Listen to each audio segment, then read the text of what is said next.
Vous êtes-vous déjà demandé ce que vous feriez si, le jour de votre mariage, vous réalisiez que vous étiez sur le point de sceller un destin que vous n'avez pas choisi? Le prince Kaël avait tout pour plaire, la richesse, le pouvoir et toute une vie planifiée. Mais, au moment le plus important de sa vie, il a pris une décision qui a choqué tout le royaume. Et tout a commencé par un geste inattendu. En détournant son chemin pour sauver un inconnu, il a changé à jamais le cours de son histoire. Tu remets tout en question? Reste avec moi. Pourquoi celui-là? Est une histoire de courage, d'amour et de choix qui définit même les traditions les plus puissantes. Comment un prince peut-il transporter autant d'or et si peu de lui-même? A demandé Kaël en regardant son propre reflet dans le miroir. Sa voix était pleine de sarcasme, mais ses yeux montraient quelque chose de plus profond.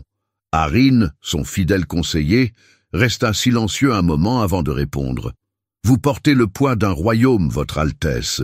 C'est un fardeau que peu de gens comprennent, mais tout le monde s'attend à ce que vous le portiez. » Kaël soupira, ajustant sa lourde robe dorée semblable à une armure. La lumière, entrant à travers les hautes fenêtres du palais d'Eldoran, se reflétait sur les broderies complexes de ses vêtements.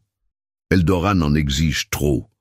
« Ils ne m'ont pas demandé si je voulais porter ça, » marmonna-t-il, alors qu'Arin s'approchait à pas prudents. « Avec tout le respect que je vous dois, Kaël, c'est le destin d'un leader. Vous le savez depuis votre naissance. » Le prince détourna le regard du miroir, fatigué de l'éternelle litanie sur le destin et la responsabilité. « Et si je ne voulais pas être le leader auquel ils s'attendent ?» a-t-il demandé, mais n'a pas attendu de réponse. « Ils ne me laissent pas le choix. » De l'autre côté du palais, le roi Darion, imposant dans sa tenue royale, attendait son fils. Lorsque Kaël arriva dans la salle principale, l'ambiance était pesante. « Tu es en retard, » dit Darion, avec le ton sec que Kaël connaissait bien. Kaël se tenait devant lui, les épaules droites. Il semble qu'un prince ne puisse même pas réfléchir avant de sacrifier sa liberté. Darion haussa un sourcil, mais garda son sang-froid. Tu es un prince, Kaël, et ta volonté n'est pas plus importante que celle d'Eldoran. Et à quand remonte la dernière fois qu'Eldoran a entendu ma voix? Répondit Kaël, la voix pleine d'amertume. Darion le regarda, comme s'il calculait l'impact de chaque mot. Nous ne sommes pas là pour discuter. Votre présence est requise. Le royaume dépend de vous. Kaël déglutit difficilement, retenant la réponse qu'il voulait donner. Avec un bref signe de la main, il continua vers la pièce voisine, où l'attendaient Lina et Rin. Assise sur une chaise ornée, elle était entourée de dames d'honneur, ajustant les derniers détails de sa robe. Ses yeux, cependant, n'étaient pas fixés sur le mariage. « Tu es magnifique », dit l'une des dames, tandis que Lina lui faisait un faible sourire. Lorsque la dame s'éloigna, Lina murmura à son compagnon le plus proche.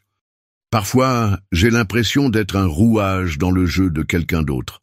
Ce mariage n'est pas pour moi. Vous faites partie de quelque chose de plus grand, madame, répondit la dame. Mais Lina ne semblait pas convaincue. Alors que Kaël se préparait à affronter ce qui semblait être un destin inévitable, sa future épouse était également aux prises avec ses propres doutes. Tous deux étaient unis par une promesse qu'ils n'avaient pas faite, et leurs âmes, déjà marquées par le poids de leur position, cherchaient une issue qui semblait inexistante. Le bruit des moteurs résonnait comme un doux écho dans les rues de Valmora. Kaël était assise sur la banquette arrière de sa voiture de luxe, regardant la ville à travers la fenêtre. Son conseiller, Arin, resta silencieux, respectant l'humeur introspective du prince. La cérémonie l'attendait. Mais Kaël sentit le poids grandissant de l'inévitable. Soudain, quelque chose attira son attention. Dans une rue latérale, une femme luttait pour se libérer des mains de deux hommes qui tentaient de la faire monter de force dans une voiture sombre. Son corps réagit avant que son esprit ne puisse comprendre. « Arrêtez la voiture !» ordonna Kaël, sa voix traversant l'air comme une lame. Arin se retourna, alarmé. « Votre Altesse, nous ne pouvons pas retarder la cérémonie. » J'ai dit « Arrête !» cria Kaël en regardant directement le chauffeur. Le véhicule ralentit et il désigna la voiture sombre qui avançait déjà. « Suivez cette voiture, maintenant !» Le chauffeur hésita une seconde, mais obéit. Arin essaya d'argumenter. « Votre Altesse, cela n'a aucun sens. »« Le roi ?»« Laissez le roi en dehors de ça, » interrompit Kael, sans détourner les yeux de la voiture qui essayait maintenant de se fondre dans la circulation. « Cette femme a besoin d'aide. » La voiture de Kael a accéléré et s'est approchée du véhicule en fuite. À l'intérieur, la jeune femme continue de se débattre, ses cris étant étouffés par les fenêtres fermées. Kael serra les poings. « Plus vite !» ordonna-t-il en se penchant en avant. La voiture sombre a tenté de faire un écart dans une rue étroite, mais le conducteur expérimenté de Kael n'a pas perdu le fil. Lorsqu'ils atteignirent finalement une intersection, Kael leur ordonna de bloquer le chemin. Le conducteur a freiné brusquement, plaçant la voiture de manière stratégique. Les hommes à bord du véhicule sombre en descendirent, confus et désorientés, mais les gardes du corps de Kael étaient prêts. Ils ont efficacement désarmé les assaillants et ouvert la porte arrière. Kael fut le premier à s'approcher.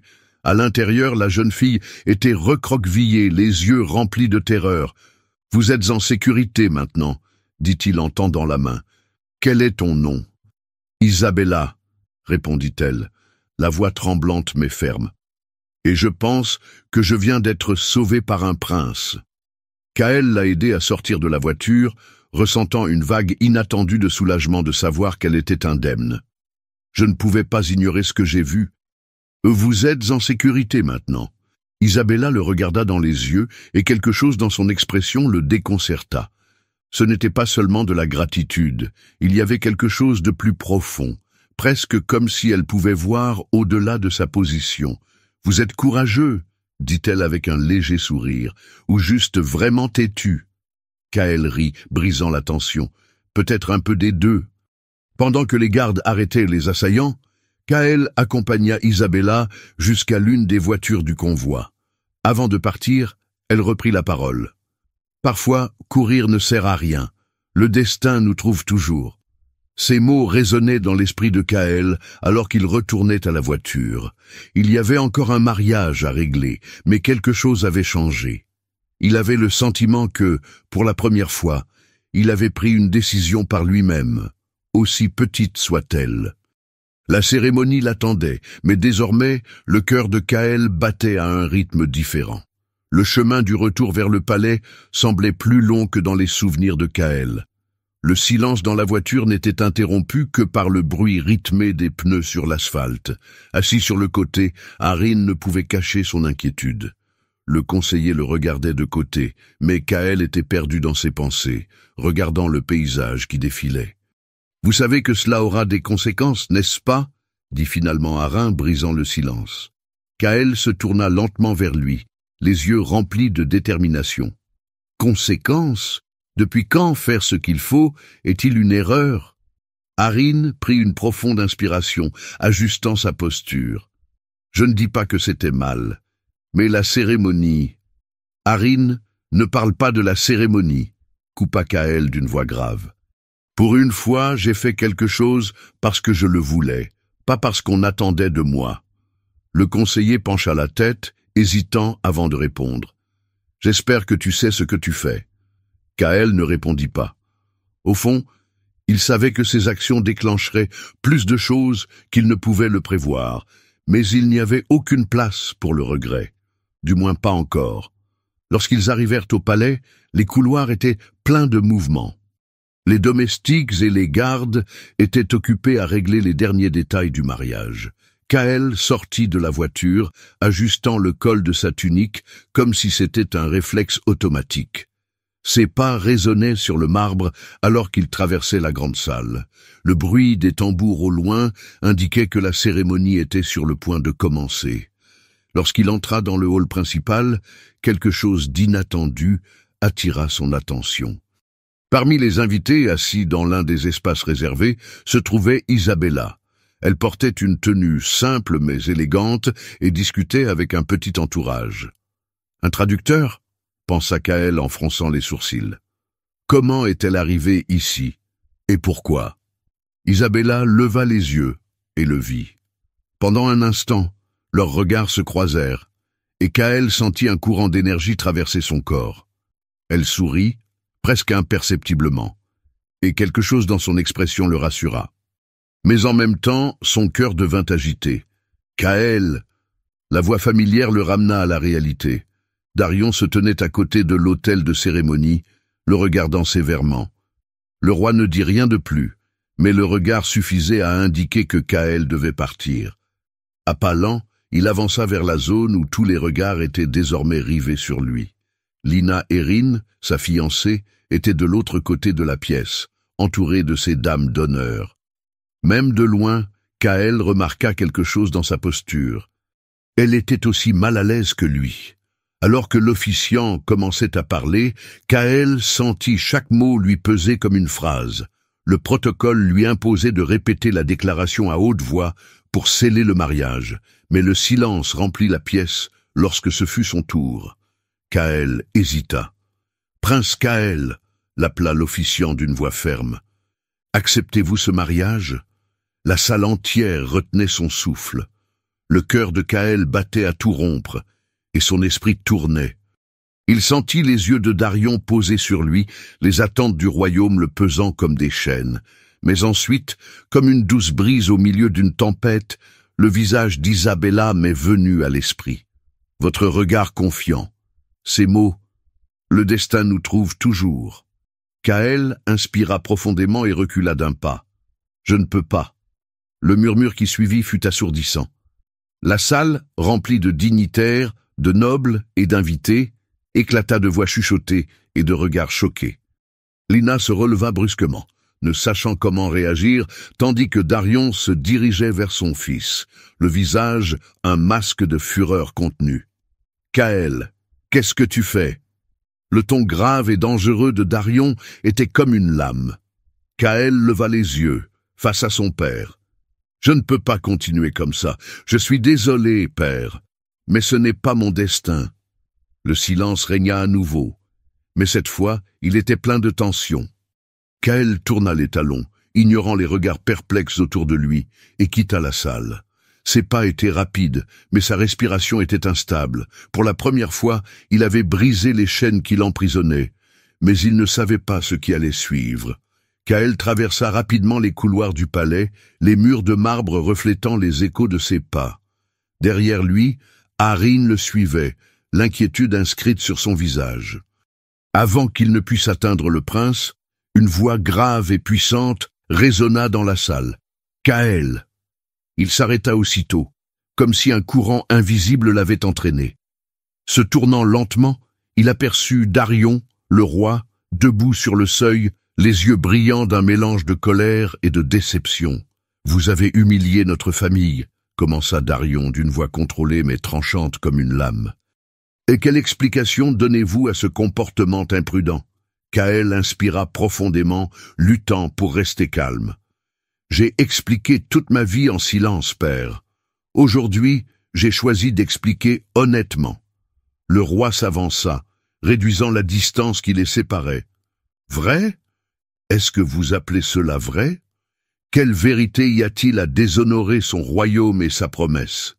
Kaël releva le menton, déterminé. « La vérité, c'est que je ne peux pas continuer à vivre une vie que je n'ai pas choisie. Ce n'est pas juste envers moi, ni envers Lina, ni envers Eldoran. Aujourd'hui, j'ai fait quelque chose qui venait enfin de mon cœur. » Darion le regarda, son expression inébranlable. « Ton cœur n'est pas plus important que ton devoir, Kaël. Vous mettez l'avenir du royaume en danger sur un coup de tête. » Kaël fit un pas en avant, sa voix gagnant en force. « Caprice, c'était un acte de courage. Pour la première fois, j'ai pris une décision qui m'appartenait. Vous parlez de devoir, mais qu'en est-il de l'honnêteté? Quel genre de leader serais-je si je me mentais à moi-même et à mon peuple ?» Le silence qui suivit fut lourd, mais Darion ne détourna pas le regard. Finalement, il se retourna, tournant le dos à son fils. « Nous en reparlerons plus tard. Maintenant, essayez de contrôler les conséquences de votre action. » Kaël resta immobile un moment avant de se diriger vers les jardins du palais, où il chercha un moment de clarté. Alors qu'il franchissait les portes menant à l'extérieur, Il aperçut une silhouette familière dans l'ombre des arbres. Isabella était là, sa présence aussi inattendue que réconfortante.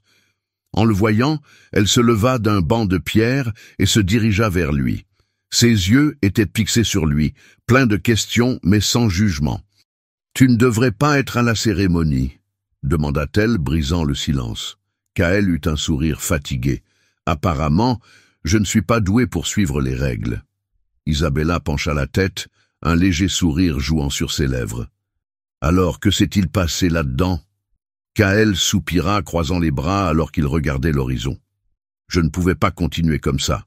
Ce ne serait juste envers personne, encore moins envers moi-même. » Isabella l'observait attentivement, comme si elle essayait de le déchiffrer. « Vous avez l'air soulagé, mais aussi perdu. » Il rit sans humour en passant une main dans ses cheveux. « Le soulagement et la confusion sont des compagnons fréquents pour moi ces derniers temps. Parfois, il faut se perdre pour se retrouver, » dit Isabella, sa voix douce mais pleine de sens. Kaël la regarda, intrigué. « Tu parles toujours comme si tu avais des réponses que même moi, je ne sais pas, je cherche. » Elle haussa les épaules, les yeux tournés vers les étoiles qui commençaient à apparaître dans le ciel. « Peut-être parce que je me sentais comme toi avant, proie. Pas le choix, mais la liberté est un chemin que nous devons créer, même si elle n'existe pas. » Ces paroles le frappèrent durement. Pour la première fois, il avait l'impression que quelqu'un comprenait vraiment ce qu'il traversait. « Et toi, quelle est ton histoire ?» Isabella hésita, mais le regard de Kaël était insistant. Finalement, elle commença. « Je suis arrivée à Eldoran, en fuyant une vie qui n'était pas la mienne. Mon passé est compliqué.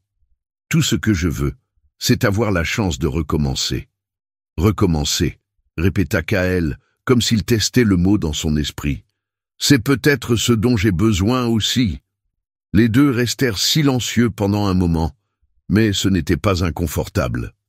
C'était comme si leurs âmes conversaient sans parole, trouvant un terrain d'entente dans leurs douleurs et leurs espoirs. Kaël détourna le regard vers le ciel sombre.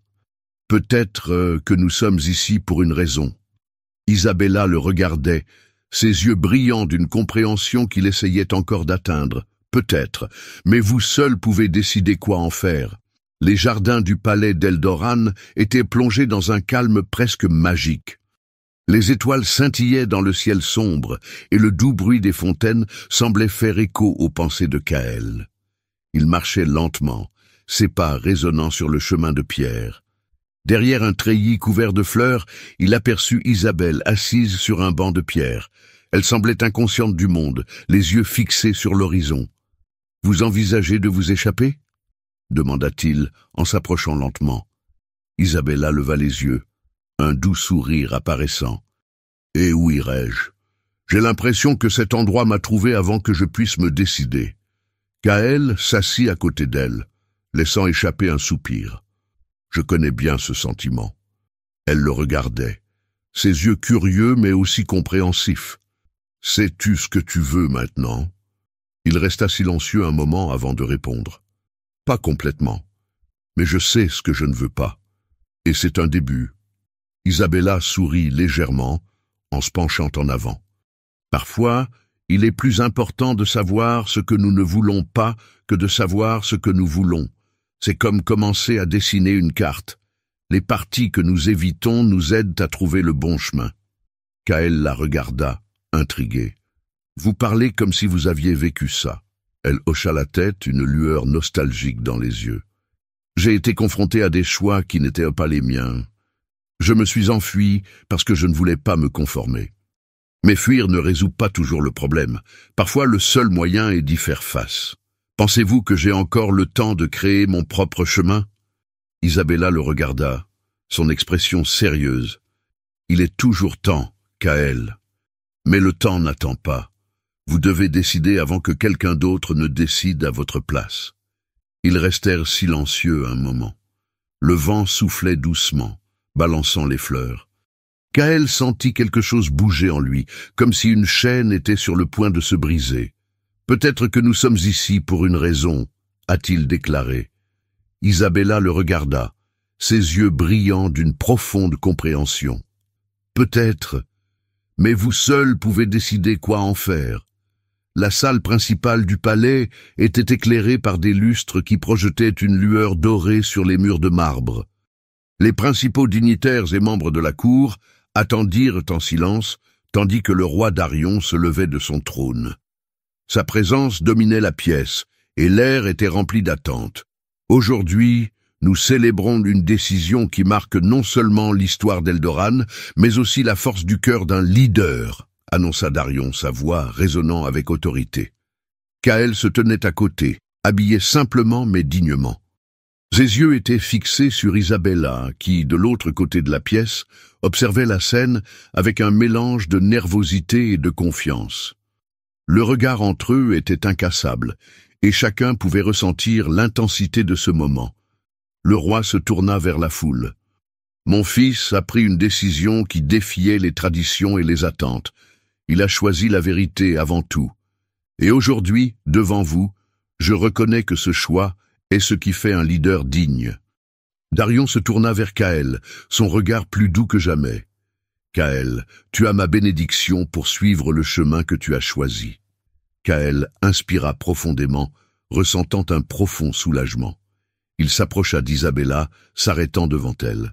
Lui prenant la main, il la regarda dans les yeux avec une sincérité sans faille. « Isabella, mon voyage n'avait aucun sens jusqu'au moment où je t'ai rencontrée. Avec toi, tout est devenu clair. Accepterez-vous de parcourir ce chemin à mes côtés ?» Isabella sourit, ses émotions se manifestant. « Oui, Kael, j'accepte. » La cour éclata en applaudissements doux et respectueux, tandis que le roi observait la scène avec un sourire discret. Il y avait de la paix dans son expression, comme si quelque chose de perdu dans son cœur avait été retrouvé. Plus tard, dans les jardins éclairés aux flambeaux, Kael et Isabella marchèrent ensemble. Le vent transportait le parfum des fleurs nocturnes, et le bruit des fontaines constituait une toile de fond parfaite pour ce moment. « Êtes-vous prêt à commencer une nouvelle vie ?» demanda Kael. « Tant qu'il est à tes côtés, » répondit Isabella en lui tenant la main. « Toujours. » Au fur et à mesure que la nuit avançait, Eldoran vit naître une nouvelle ère. Ce n'était pas seulement l'histoire d'un prince et d'une étrangère. C'était la preuve que l'amour et la vérité pouvaient transformer les royaumes, unir les âmes et créer des avenirs là où, auparavant, il n'y avait que le doute.